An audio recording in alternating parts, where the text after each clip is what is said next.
selamat datang di podcast Kilas Show. Hari ini aku bakalan bahas tentang digital marketing. Jadi siapa di sini teman-teman yang sering banget main TikTok, Instagram, YouTube, atau Twitter atau platform sosial media yang lainnya? Nah, kalian tahu nggak sih platform sosial media itu sekarang udah bisa menghasilkan cuan? Jadi aku udah ada narasumbernya di sini, yaitu Kak Salsa Fiera Bati. Hai guys.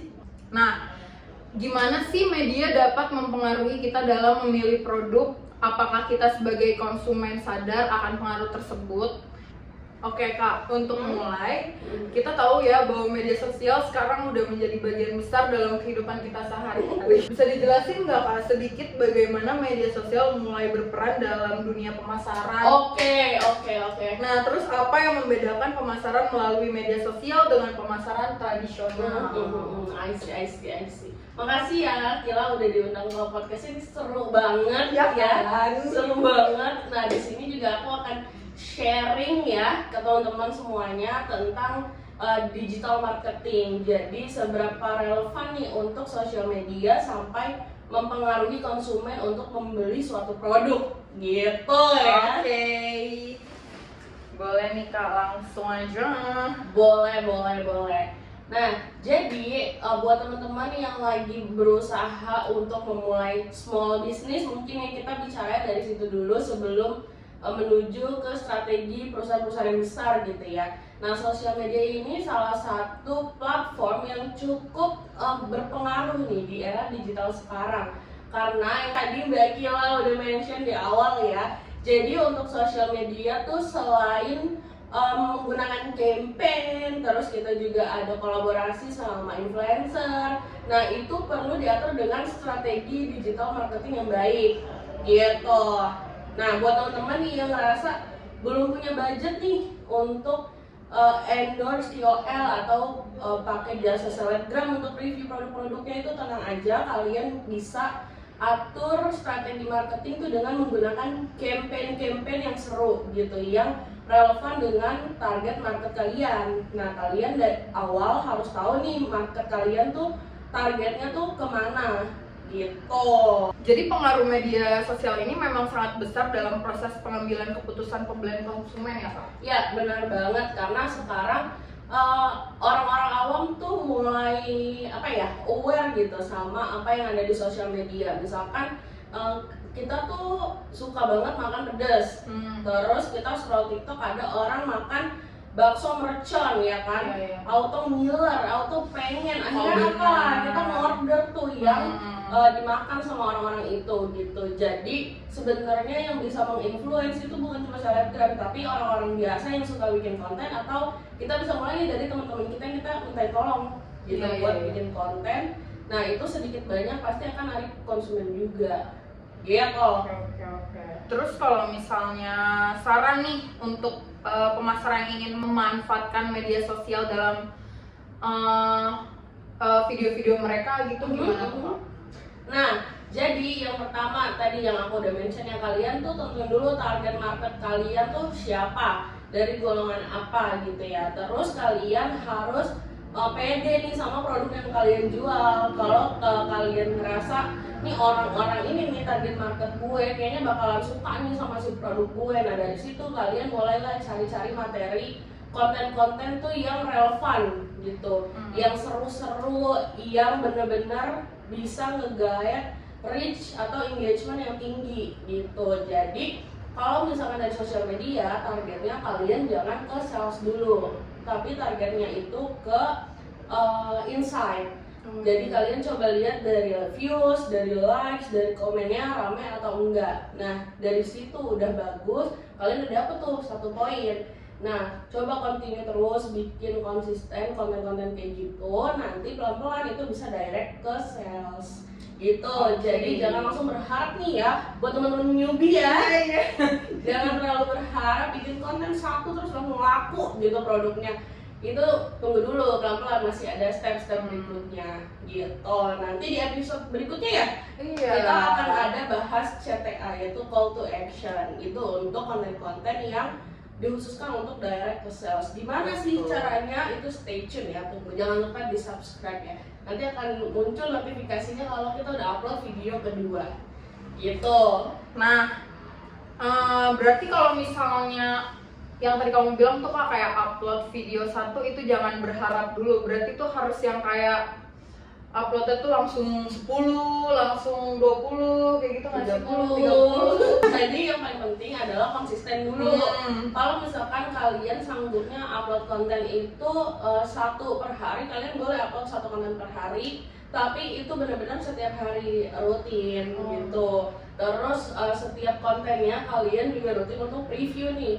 Pas di konten hari ini coba lihat gimana nih hasil editannya kah, hasil dari acting talentnya atau dari idenya, terus sambil dilihat juga insight-nya ini bagus apa enggak nih. Nah kalau misalkan kalian di awal masih cari pola nih buat konten kalian tuh yang bisa narik audiens tuh kayak gimana sih, sampai ada satu konten yang nyantol, nah itu boleh tuh kalian goreng terus gitu loh.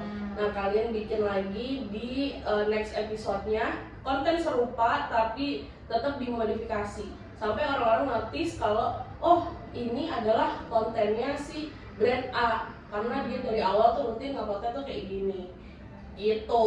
Oke.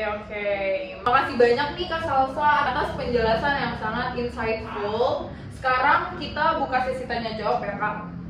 Aku udah nerima beberapa pertanyaan dari audiens yang mau tahu lebih dalam tentang pengaruh media sosial terhadap keputusan pembelian. Nah, pertanyaan yang pertama ya, Kak Salsa, dengan begitu banyak konten yang beredar di media sosial, bagaimana konsumen bisa memastikan bahwa mereka hanya mengikuti rekomendasi yang benar-benar relevan dan bermanfaat untuk mereka, khususnya dalam konteks produk atau layanan yang mereka pertimbangkan untuk dibeli?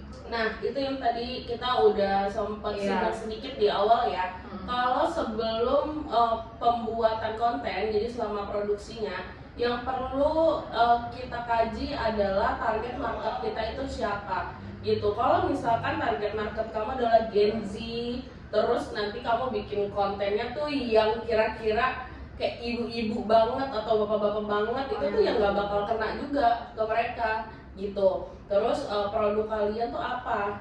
Misalkan produknya ini fashion, tapi kalian nge-reviewnya sambil makan, sambil mukbang, kan orang jadi salah fokus tuh. Mau fokus ke baju yang kalian pakai apa ke makanan yang kalian makan. Jadi orang-orang tuh malah nanya, Kak itu makanannya beli di mana? Padahal niat kalian tuh mau promosiin baju yang kalian pakai gitu. Nah itu yang perlu diperhatikan. Jadi produk kalian apa itu yang di highlight, terus target market kalian siapa itu yang vibes-nya bisa diikutin gitu. Apalagi sekarang kan lagi banyak nih tren-tren TikTok gitu ya. Nah itu bisa kalian ikutin tapi tetap di filter lagi kira-kira masih masuk sama produk kalian gitu. Jangan semua tren diikutin sedangkan itu trennya menyimpang gitu ya. Nggak boleh. Nah, ini pertanyaan yang kedua nih Kak. Seiring dengan berkembangnya platform baru kayak TikTok, Instagram, itu bagaimana peran influencer di masing-masing platform ini berbeda dalam mempengaruhi keputusan pembelian konsumen? Apakah audiens dari platform yang lebih baru ini lebih cepat terpengaruh oleh promosi produk dibandingkan platform yang lebih lama yaitu Instagram? Oke, jadi kalau dari influencer sendiri biasanya teman-teman KOL itu punya platform alfanya mereka gitu. Misalkan Kakila kan juga selebgram kan ya.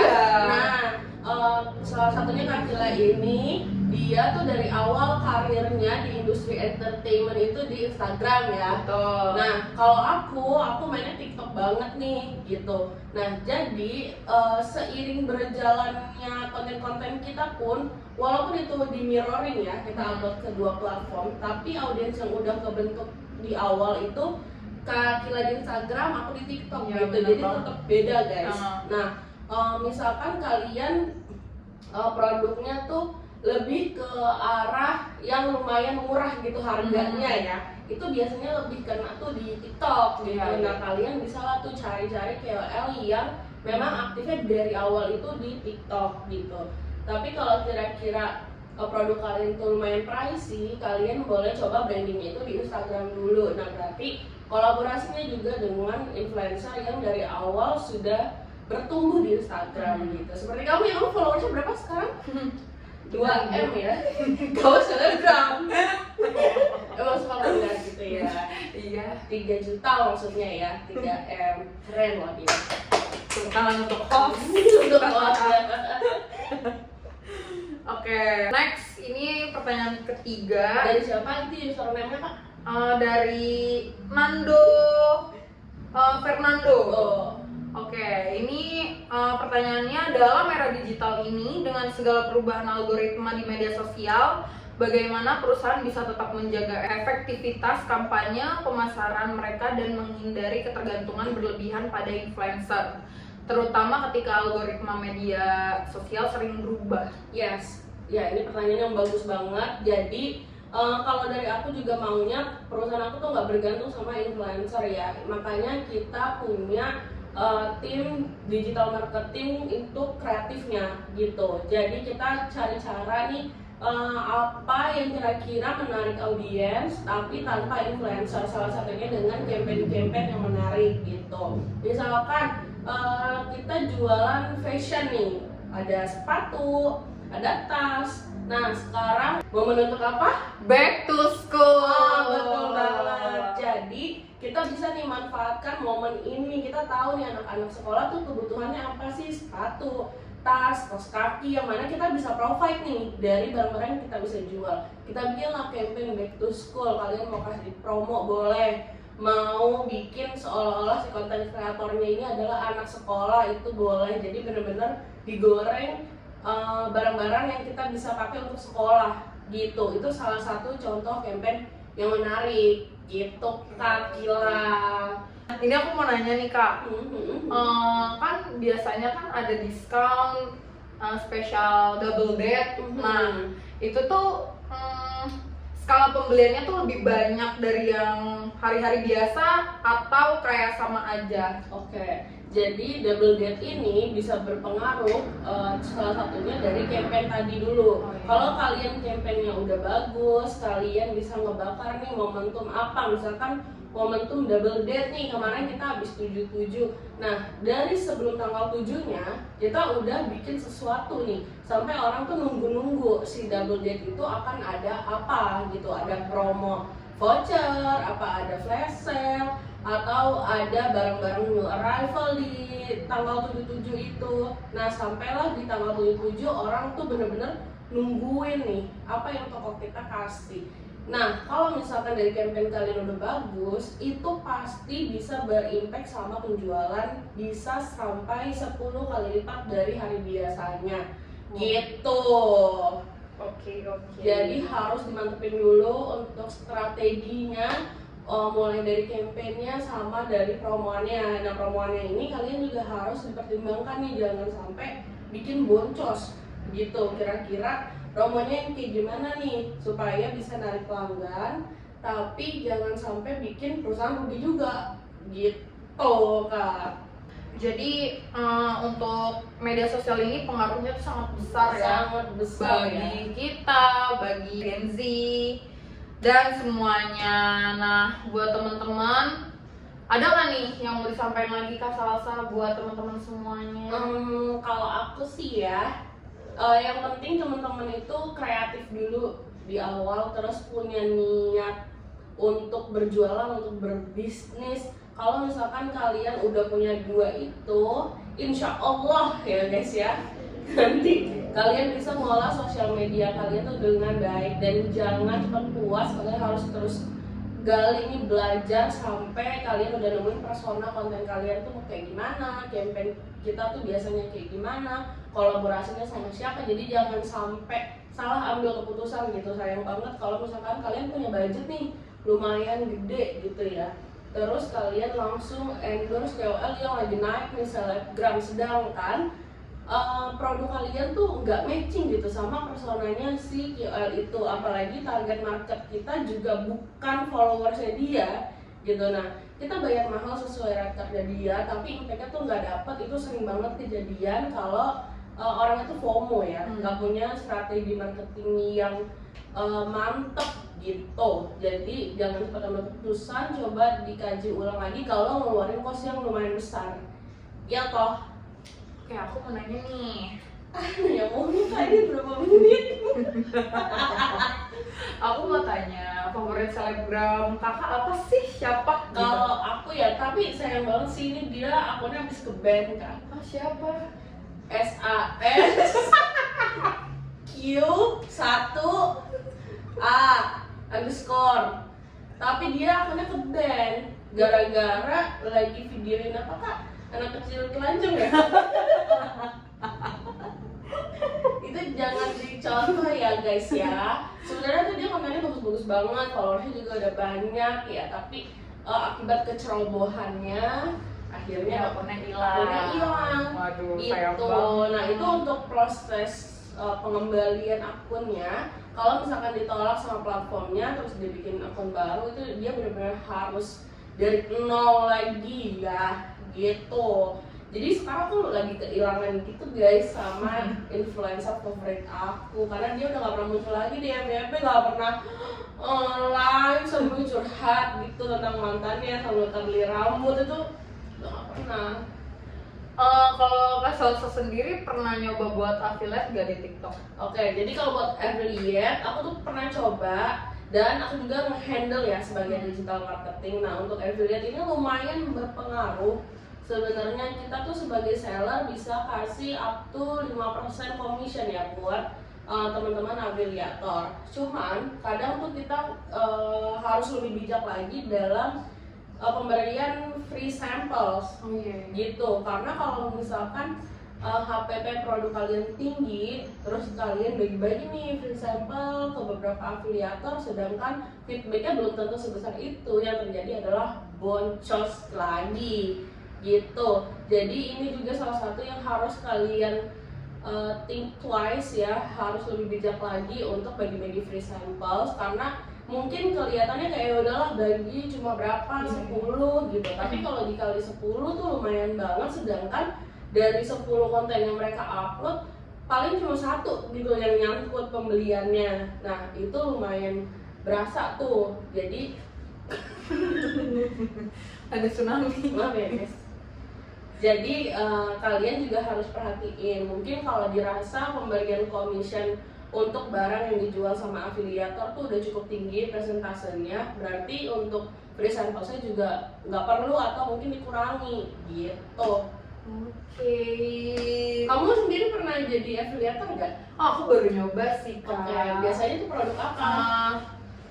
Catokan curly rambut yang ada di kerukun aku, terus Oke. bulu mata, Oke. melen karena dia lagi hype banget, lagi viral banget. Commissionnya berapa itu per produk?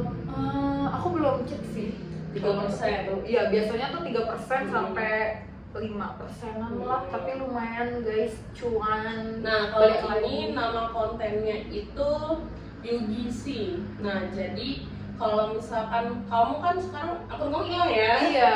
Nah kalau misalkan dari orang-orang yang biasa gitu, bukan konten kreator, terus dia bikin video review terus ada keranjang kuningnya, dia jadi afiliator. Nah sekarang ini tuh lagi trennya kayak gitu.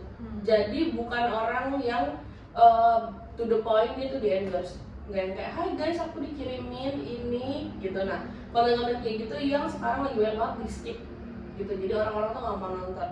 Jadi bikinnya seorganik mungkin, bener-bener kayak dia beli sendiri, dia cobain sendiri, terus dia review, plus minusnya juga dikasih, jadi nggak cuma bagus-bagus doang. Terus ada keranjang kuningnya, harga dikasih tahu. Nah biasanya itu yang akan naik sekarang. Karena kan sekarang juga udah banyak banget seleb baru ya kan. Jadi kayak semua orang tuh percaya aja guys. Kalau sekarang ada juga yang kayak apa sih namanya tuh, kayak dia sebenarnya tuh dia nggak di endorse, dia juga nggak dikirimin sampel gratis, tapi tuh dia ya udah bikin aja biar dia FYP dan itu. jadi seleb gitu. Nah itu yang organik maksudnya. Iya, Kayak gitu. Oke. Jadi kan sekarang kamu udah gak jadi seleb kan? Iya.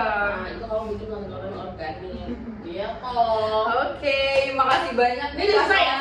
Iya. Wah gak berasa ya, gak berasa banget nih.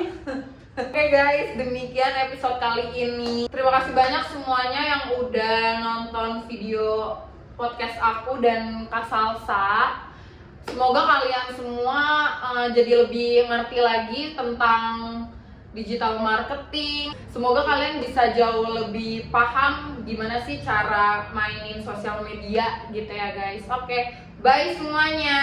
Bye. Jangan lupa di like, comment, and subscribe. Love you all. Bye.